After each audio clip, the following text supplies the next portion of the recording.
Professor M N Karassery, ഇവിടെ ഇപ്പോൾ ശ്രീ ഹസ്കറൊക്കെ ചൂണ്ടിക്കാട്ടുന്നത് പോലെ വലതുപക്ഷ രാഷ്ട്രീയത്തിലെ നേതാക്കന്മാർക്ക് ജനകീയത എന്നത് സ്വാഭാവികം. ഇടതുപക്ഷ രാഷ്ട്രീയത്തിൻ്റെ പ്രതിനിധികൾക്ക് അങ്ങനെ ഒരു വലിയ ജനകീയത വന്നാൽ അത് വ്യക്തി ആരാധന, സ്തുതി പാടൽ, അങ്ങനെ ഒരു ഏകപക്ഷീയ സ്വഭാവമുണ്ടോ ഇത്തരം വിമർശനങ്ങൾക്ക്? വേണു, ഞാൻ അഡ്വക്കേറ്റ് ഹസ്കറിൻ്റെ വർത്തമാനം കേട്ടിട്ട് എനിക്ക് വലിയ തമാശ തോന്നി. എന്താ കാരണം എന്ന് വിചാരിച്ചാൽ, എൻ്റെ ഓർമ്മയിൽ AKG പറ്റിയോ നായനാരെ പറ്റിയോ EMS പറ്റി പോലുമോ ഇങ്ങനെയൊന്നും ആരും പറഞ്ഞ് ഞങ്ങളാരും കേട്ടിട്ടില്ല. പക്ഷേ മെഗാ തിരുവാതിരയിലുണ്ടായിരുന്നവരെ പറ്റി പരാമർശങ്ങൾ പേരിന് മാത്രമാണെങ്കിലും കോടിയേരിയുടെ പേരൊട്ട് ഇല്ലായിരുന്നു താനും. അല്ല, അവർ ജീവിച്ചിരിക്കുന്ന കാലത്തല്ലല്ലോ. അതെ അതെ അല്ല, അതായത് EMS നമ്പൂതിരിപ്പാടോ EK നായനാരോ AKG ഒന്നും ഇപ്പം ജീവിച്ചിരിപ്പില്ല. അപ്പോൾ ഈ വ്യക്തിപൂജ എന്ന് പറയുന്നത് ആരാധിക്കാൻ ഞങ്ങൾക്ക് സ്വാതന്ത്ര്യമുണ്ട്, ആരാധിക്കുന്നത് ഞങ്ങളുടെ അവകാശമാണ് എന്ന തരത്തിലാണ് ഹസ്കർ പറയുന്നത്. അത് എന്ത് കമ്മ്യൂണിസമാണ്, എന്ത് ഇടതുപക്ഷമാണ് എന്ന് എനിക്ക് മനസ്സിലായിട്ടില്ല. അദ്ദേഹത്തിൻ്റെ ഇടയ്ക്ക് ഗാന്ധിയുടെ പേര് പറഞ്ഞു. ഞാൻ ഓർക്കുന്ന 1-2 സംഭവങ്ങൾ പറയാം. ഗാന്ധിജി ജീവിച്ചിരിക്കുമ്പോൾ ആന്ധ്രാപ്രദേശിൽ ഗാന്ധിയോട് ആരാധന തോന്നിയ ഒരാൾ ഗാന്ധിയുടെ പ്രതിഷ്ഠ വെച്ചിട്ട് ഒരു അമ്പലം തുടങ്ങി. വാർത്ത പുറത്തു വന്നപ്പോൾ അതിനെതിരായിട്ട് സ്വന്തം പത്രത്തിൽ ഗാന്ധി മുഖപ്രസംഗം എഴുതി. ഗാന്ധിയിൽ പറഞ്ഞത് ആ പ്രതിഷ്ഠ അവിടുന്ന് നീക്കിക്കളയണം, ആ കെട്ടിടം ഗ്രാമത്തിലെ കുട്ടികൾക്ക് പഠിക്കാൻ വിദ്യാലയമാക്കി മാറ്റണം എന്നാണ് അദ്ദേഹം ജീവിച്ചിരിക്കുമ്പോൾ. ഇപ്പോൾ തമിഴ്നാട്ടിലൊരു ഗാന്ധി അമ്പലമുണ്ട്, അത് ഗാന്ധിക്കൊന്നും ചെയ്യാൻ പറ്റില്ല. ജവഹർലാൽ നെഹ്റു ഏകാധിപതിയാവാൻ സാധ്യതയുണ്ട് എന്ന് പറഞ്ഞ് നെഹ്റുവിനെ അതിനിശിതമായി വിമർശിച്ചിട്ട് ചാണക്യൻ എന്ന പേരിൽ ഒരാൾ ലേഖനം എഴുതി. വളരെ വൈകാതെ പുറത്തു വന്നു ആ ലേഖനം എഴുതിയ നെഹ്റു തന്നെ ആയിരുന്നു എന്ന്.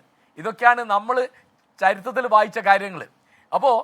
ഇപ്പോൾ അസ്ഗർ മറുപടി പറയണം. അങ്ങനെയാണെങ്കിൽ P ജയരാജനെതിരായിട്ട് എങ്ങനെയാണ് പാർട്ടി അത് വ്യക്തിപൂജയാണ് എന്ന് പറയാം? വി എസിനെ എന്തെങ്കിലും തരത്തിൽ പാർട്ടിക്ക് അപ്പുറത്തൊരു ഇത് വരുമ്പോൾ എങ്ങനെയാണ് അദ്ദേഹത്തെ ആൾദൈവം എന്ന് ആക്ഷേപിക്കുക? അവരൊക്കെ കമ്മ്യൂണിസ്റ്റുകാരല്ലേ, ഇവരൊക്കെ CPM-കാരല്ലേ. ഇപ്പോൾ AKG പറ്റി ഇങ്ങനെ ആരും പറഞ്ഞു എൻ്റെ ഓർമ്മയിലില്ല. അതായത് ദൈവത്തിൻ്റെ വരദാനം എന്നൊന്നും ഇവർ ആരെ പറ്റിയും പറഞ്ഞിട്ടില്ല. ഇപ്പോൾ ഗാന്ധിയെപ്പറ്റി ആരെങ്കിലും പറഞ്ഞതെന്ന് എനിക്ക് അറിഞ്ഞൂടാ.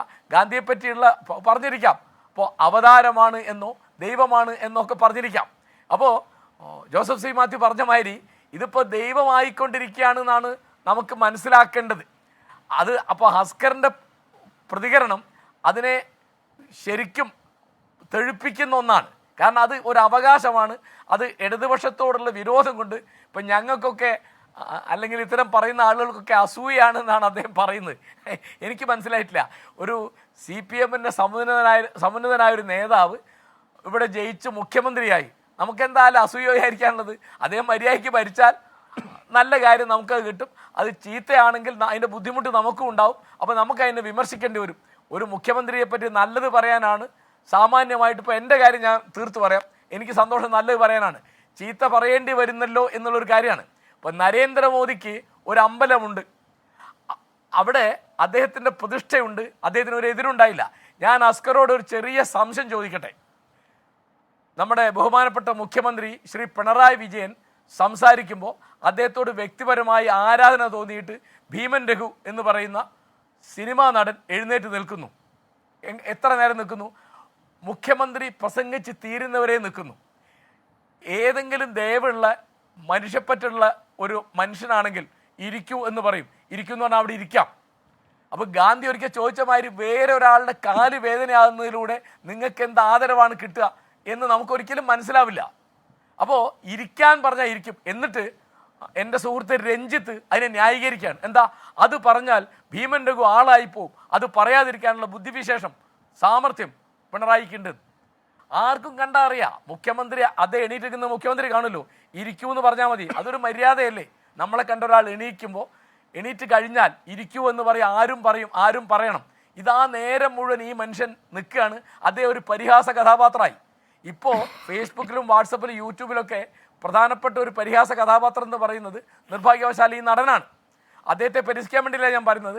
അദ്ദേഹം കാണിച്ചത് തീർച്ചയായിട്ടും ഒരു കോമാളിത്തരമാണ് എന്ന് എനിക്കും അഭിപ്രായമുണ്ട്. അങ്ങനെയൊന്നും ചെയ്യരുത്. ഇപ്പോൾ പിണറായി വിജയൻ സംസാരിക്കുമ്പോൾ ഇരുന്നാൽ എന്താ തിരക്കട്? ആ ഇരിക്കുന്ന ആളുകൾക്ക് അദ്ദേഹത്തെ ഒരു ബഹുമാനത്തോടെ ആൾ ഇരിക്കുന്നില്ലേ? അപ്പോൾ ഇതൊരു കാട്ടിക്കൂട്ടലാണ്. അദ്ദേഹത്തിന് എന്തെങ്കിലും സ്വാർത്ഥം ഉണ്ടായിട്ട് കാണിച്ചു എന്ന് തന്നെയാണ് ഞാൻ വിചാരിക്കുന്നത്. എനിക്ക് തെളിവുണ്ടായിട്ടല്ല, സാഹചര്യം കൊണ്ട് ഊഹിക്കാവുന്നത്. അപ്പോൾ അസ്കർ വിചാരിക്കുന്നത് അതൊക്കെയാണ് പൂജ. അത് ജനങ്ങളുടെ പൂജ എന്ന് പറയുന്നത് അതേ ആരാധന എന്നുള്ള വലിയ വാക്കുപയോഗിച്ചു. അതൊക്കെ മതക്കാർ പറയുന്ന കാര്യങ്ങളാണ്. ഞാൻ അസ്കറെ, അതേ അഡ്വക്കറ്റ് ആണല്ലോ, ഞാൻ നിയമമൊന്നും പഠിച്ചിട്ടില്ല. ഒരു ചെറിയ കാര്യം ഞാൻ ഓർമ്മിപ്പിക്കട്ടെ. എന്താണെന്ന് വെച്ചാൽ നമ്മുടെ ഭരണഘടനാ നിർമ്മാണ സഭ കോൺസ്റ്റിറ്റ്യൂഷൻ അസംബ്ലിയിൽ ഭരണഘടന സമർപ്പിച്ചുകൊണ്ട് ചെയ്ത പ്രസംഗത്തിൻ്റെ അവസാന ഭാഗത്ത് ഡോക്ടർ BR അംബേദ്കർ പറഞ്ഞു, വിമർശനാതീതരായി ഏതെങ്കിലും വ്യക്തികളോ വിമർശനാതീതമായി എന്തെങ്കിലും സ്ഥാപനങ്ങളോ ഉണ്ട് എന്ന് നമ്മൾ വിചാരിച്ചു പോരുത്. അത് നമ്മുടെ വഴിയല്ല, മതക്കാരുടെ വഴിയാണ്. അത് നമ്മുടെ ജനാധിപത്യത്തെ ജീർണിപ്പിക്കും എന്ന് പറഞ്ഞു. അതാണ് വിമർശനം വരുമ്പോൾ അത് കമ്മ്യൂണിസ്റ്റ് വിരോധം കൊണ്ടാണ്, അത് അസൂയ കൊണ്ടാണ് എന്ന് പറയുന്നത് മറുപടി ഇല്ലാഞ്ഞിട്ടാണ് അസ്കറെ. മറുപടി പറഞ്ഞാൽ മതിയല്ലോ. ഇപ്പോൾ നിങ്ങൾ പറഞ്ഞു അങ്ങനെ സൂര്യ തേജസ്സോടു കൂടി ആരോപണം വന്നിട്ട് ആ ശിവശങ്കർ ജയിലിൽ കിടക്കുകയല്ലേ, അദ്ദേഹത്തിൻ്റെ പ്രിൻസിപ്പൽ സെക്രട്ടറി ശിവശങ്കർ ജയിലിൽ കിടക്കുകയാണ്. അപ്പോഴാണ് നിങ്ങൾ പറയുന്നത് ഒരാരോപണം ഉണ്ടായിട്ടില്ല. AKGയെ പറ്റി ഇങ്ങനെ വല്ല ആരോപണം ഉണ്ടായിരുന്നു, നായനാരെ പറ്റി, EMSനെ പറ്റി. അപ്പോൾ അവർക്കൊക്കെ കിട്ടിയതിൻ്റെ ബാക്കി പൂജ. അവരൊന്നും ഇങ്ങനെ EMS ഒക്കെ നല്ല വിവേകമുള്ള മനുഷ്യരായിട്ടാണ് എൻ്റെ വിലയിരുത്തൽ.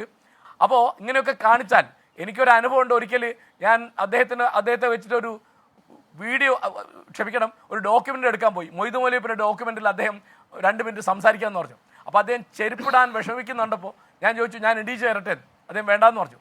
പിന്നെ അദ്ദേഹം വിഷമിക്കുന്നത് കണ്ടപ്പോൾ, 92-ലാണിത്, വിഷമിക്കുന്നത് കണ്ടപ്പോൾ ഞാൻ ചെരുപ്പ് തൊടാൻ പോയപ്പോൾ അദ്ദേഹം ശകാരിക്കുക ചെയ്തത്. വേണ്ട എന്ന് പറഞ്ഞു ഭയങ്കര ശബ്ദത്തിൽ. അത്രയധികം EMS ഇത്തരം ഒരു കാര്യവും അനുവദിച്ചിരുന്നില്ല.